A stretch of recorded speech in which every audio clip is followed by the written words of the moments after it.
आज के वीडियो में हम लोग घातांक के नियम के बारे में जानेंगे। आइए देखते हैं।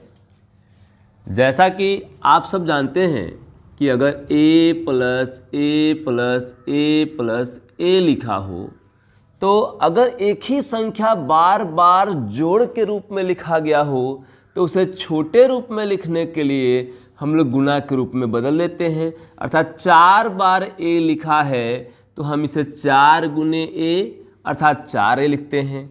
अगर कहीं ऐसे लिखा हो a plus A plus A plus dot dot dot, कहीं 50 बार लिखा गया हो a तो हम इसे क्या लिखेंगे? तो इसे हम लोग 50a लिखेंगे।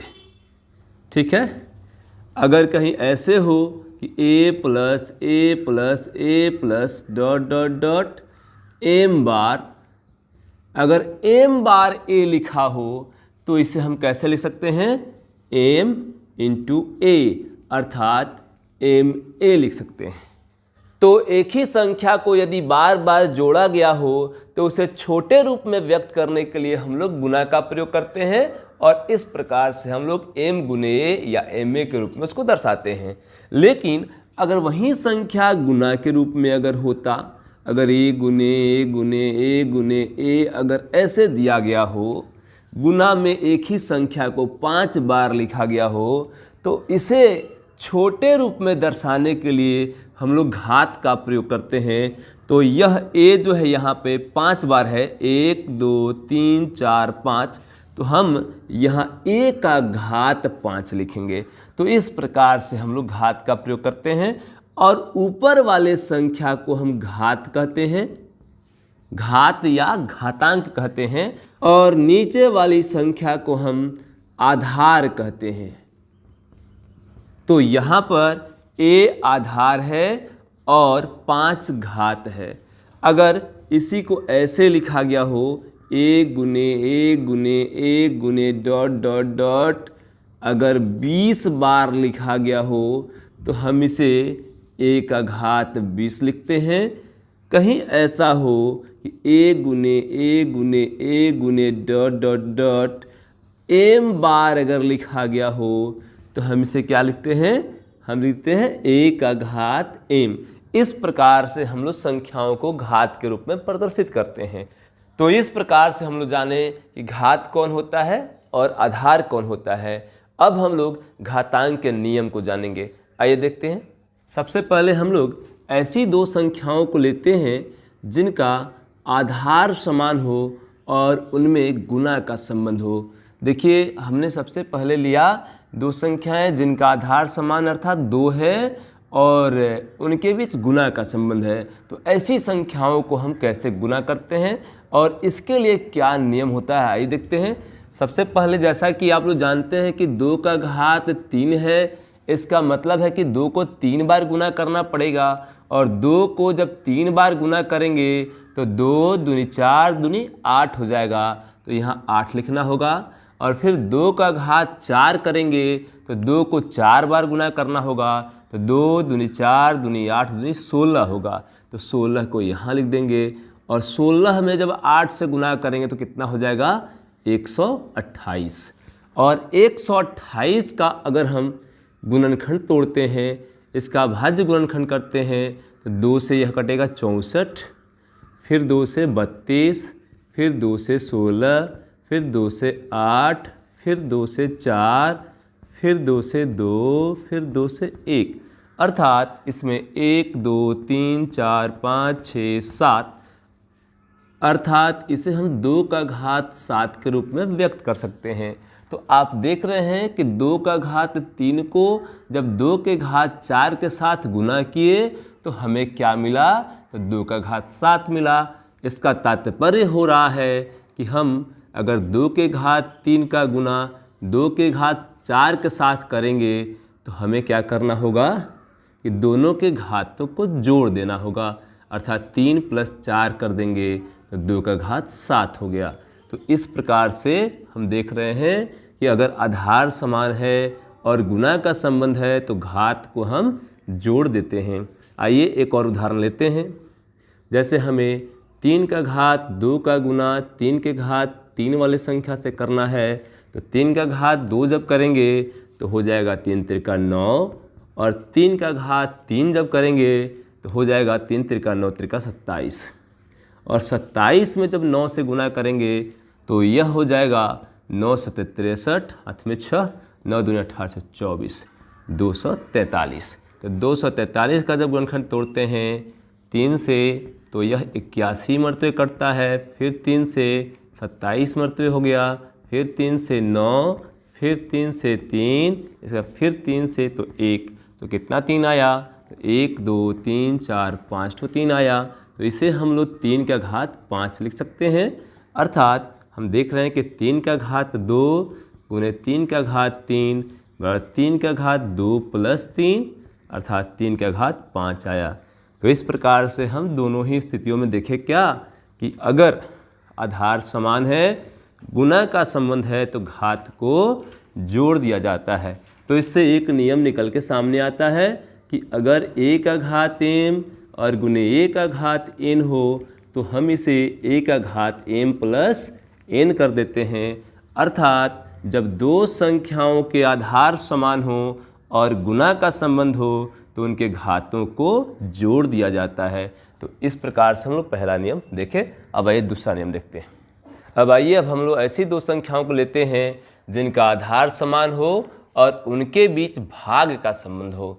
तो आइए देखते हैं। अगर 2 का घात 5 करते हैं तो आता है 32 और 32 में भाग लगाना है 2 का घात 3 से अर्थात 2 दूनी 4 दूनी 8, 2 का घात 3 करते हैं तो आता है 8 और 32 में अगर 8 से भाग देते हैं तो 8 चौका 32 होता है। इसका आंसर आ गया 4 और 4 को अगर हम घातांक के रूप में व्यक्त करते हैं तो हम इसे 2 का घात 2 लिखते हैं। तो यहाँ हमें देखने को मिल रहा है कि अगर 2 का घात 5 में हम 2 के घात 3 से भाग लगाते हैं तो क्या हो रहा है, आधार समान है और भाग का संबंध है तो घात यहाँ पे घट जा रहा है। अर्थात 2 के घात 5 से 3 को घटा देते हैं तो वह 2 का घात 2 प्राप्त होता है। आइए एक और उदाहरण देखते हैं हम लोग। जैसे 3 का घात 4 लेते हैं और इसमें हम लोग 3 के घात 2 से भाग लगाते हैं तो 3 का घात 4 करेंगे तो 3 त्रिका 9 त्रिका 27 त्रिका 81 हो जाएगा और 81 में हम 3 का घात 2 अर्थात 3 त्रिका 9 से भाग लगाएंगे तो यह 9 मरतबे कटेगा और 9 को अगर घात के रूप में व्यक्त करते हैं तो यह 3 का स्क्वायर हो जाता है। तो यहाँ भी देख रहे हैं हम लोग कि 3 के घात 4 में जब 3 के घात 2 से भाग लगाते हैं तो यहाँ घात घट जा रहा है अर्थात 3 का घात 4 घटाओ 2 हो गया अर्थात 3 का घात 2 हो गया। इन दोनों ही परिस्थिति में यहाँ हम देख रहे हैं कि अगर आधार समान है, भाग का संबंध है तो घात को घटा दिया जाता है। अब इसी चीज़ को हम लोग व्यापक रूप में ऐसे लिख सकते हैं कि a का घात m भागा a का घात n बराबर a का घात m माइनस n। एक और चीज़ हम यहाँ जो a का घात m भागा a का घात n लिखे हैं इसी चीज़ को हम ऐसे भी व्यक्त कर सकते हैं a का घात m बटा a का घात n। यह और यह दोनों एक ही चीज़ है। इसी को हम लोग ऐसे लिखेंगे a का घात m माइनस n। दोनों का दोनों जो है सो एक ही चीज़ है। ये दोनों जो है एक ही चीज़ है अर्थात इसी भाग को हम लोग बटा में भी व्यक्त कर देते हैं अतः दोनों एक ही हैं। अब देखिए हम लोग ऐसी दो संख्याओं के लिए हैं जिनके आधार अलग अलग हैं, उनके बीच गुना का संबंध है लेकिन उन दोनों का घात समान है। तो देखिए ऐसी संख्याओं को कैसे गुना करते हैं हम लोग। तो 2 का घात 3 है, इसका मतलब क्या हुआ कि 2 को हमें 3 बार गुना करना पड़ेगा। फिर 3 का घात 3 है तो 3 को भी 3 बार गुना करना पड़ेगा। अगर हम लोग इसे ऐसे लिख दें 2 गुने 3 2 गुने 3 2 गुने 3 तो क्या यह गलत हो जाएगा? तो नहीं, यह भी गलत नहीं है क्योंकि गुना जो होता है क्रम विनिमय नियम का पालन करता है। तो इस प्रकार से अगर हम इन दो को एक साथ ले लेते हैं तो 2 तेईस 6 गुने 6 गुने 6 हो जाता है और इसे 6 को अगर 3 बार गुना करेंगे तो 6 का घात कितना हो जाता है? 3। तो हम देख रहे हैं कि अगर दो संख्याओं के आधार अलग अलग हों और उनके घात समान हों और उनके बीच गुना का संबंध है तो आधार को हम गुना कर देते हैं और घात वहीं रह जाता है। अर्थात 2 का घात 3 गुने 3 का घात 3 हो तो हम इसे 2 गुने 3 का घात 3 अर्थात 6 का घात 3 लिख सकते हैं। तो इसे व्यापक रूप में लिखना हो तो हम a का घात m गुने b का घात m बराबर ab का घात m लिख सकते हैं। अर्थात a और b दोनों का गुना कर देंगे और घात वहीं रह जाएगा। तो इस प्रकार से इसे हम लोग व्यक्त कर सकते हैं। आइए फिर देखते हैं।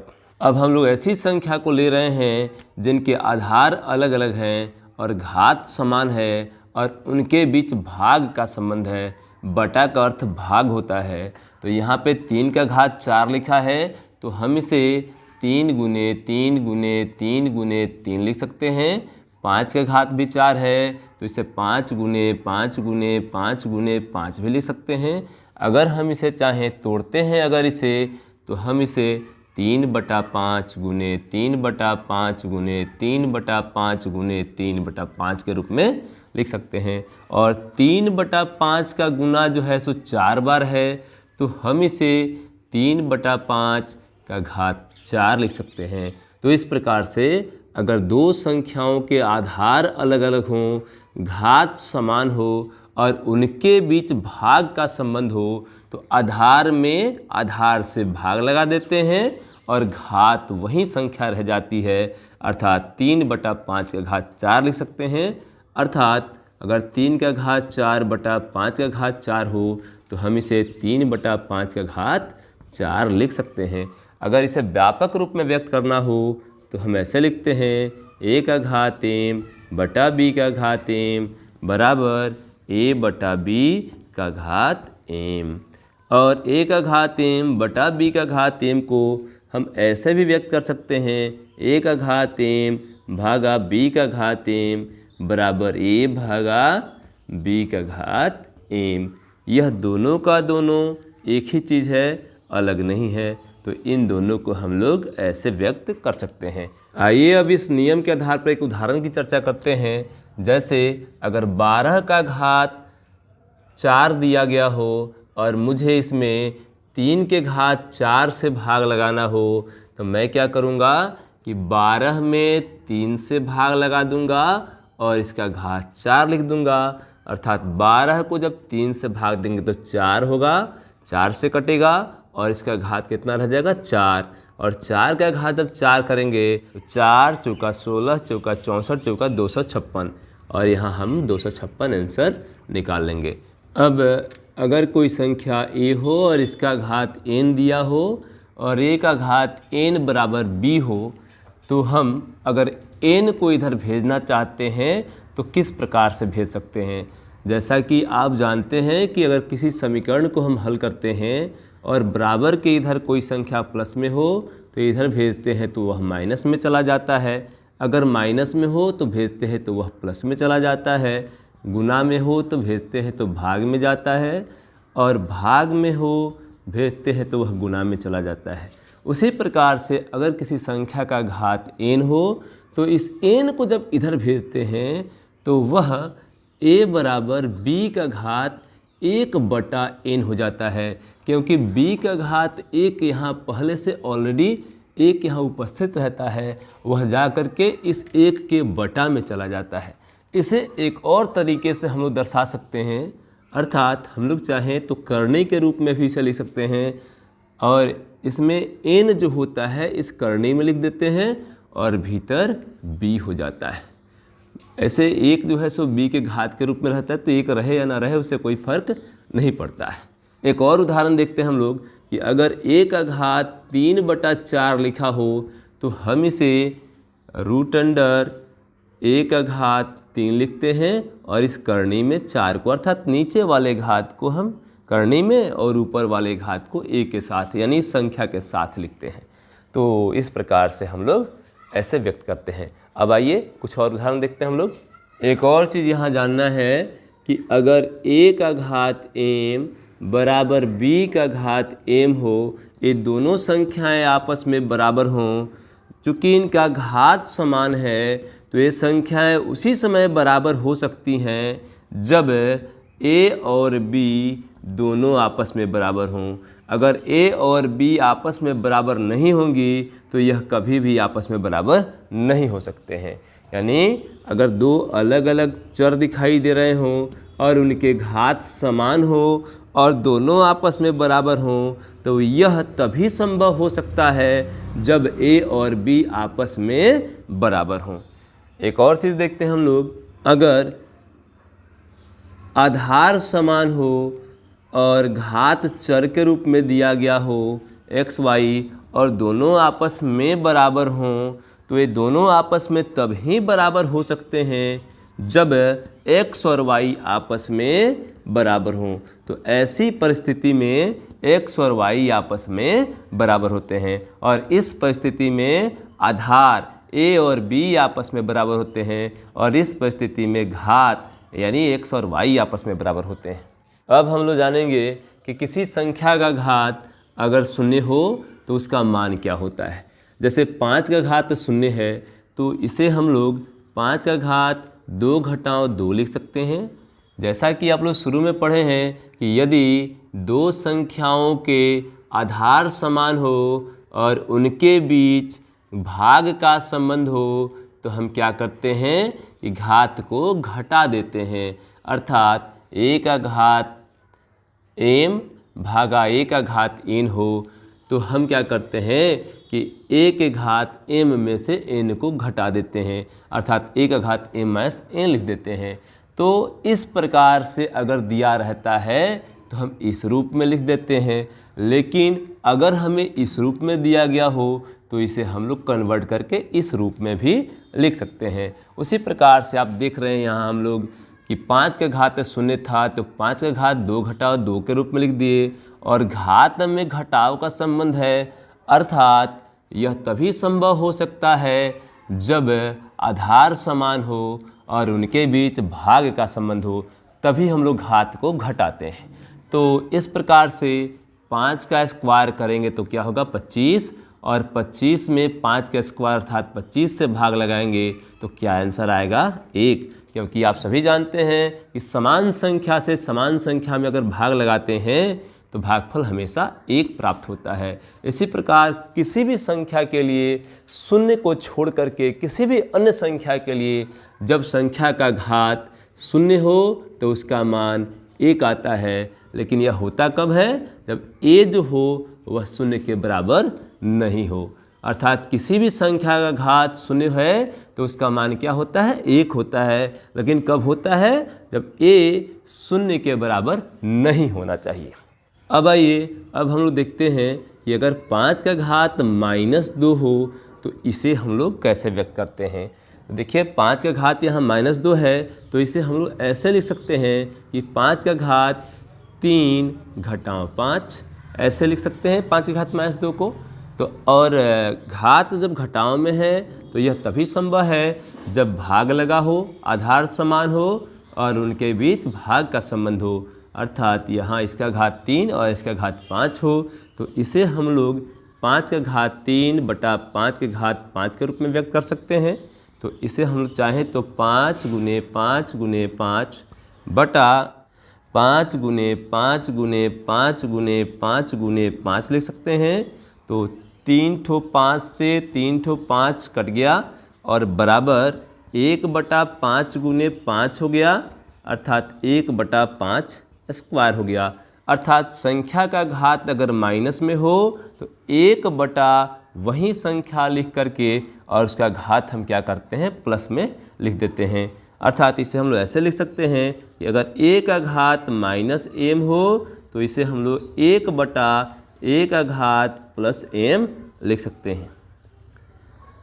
यहाँ x बटा y का घात -m है, अब इसे हमें चेंज करना है, यानी m का घात जो ऋणात्मक है उसे जब तक धनात्मक के रूप में चेंज नहीं करते तब तक उसे हल नहीं कर पाते हम लोग। अभी हम लोग थोड़ा देर पहले पढ़े थे, अगर a का घात -m होता है तो उसे हम लोग 1 बटा a का घात m के रूप में व्यक्त कर सकते हैं, अर्थात घात को धनात्मक बनाने के लिए 1 बटा इतना हमें लिखना पड़ता है। तो उसी प्रकार से अगर हम यहाँ इसे ऐसे लिखें 1 बटा x बटा y का घात एम, तब जा कर के यह माइनस से प्लस में अर्थात धनात्मक होगा। और कोष्ट अगर हटाते हैं तो इसे हम लोग 1/x का घात m बटा y का घात m लिख सकते हैं।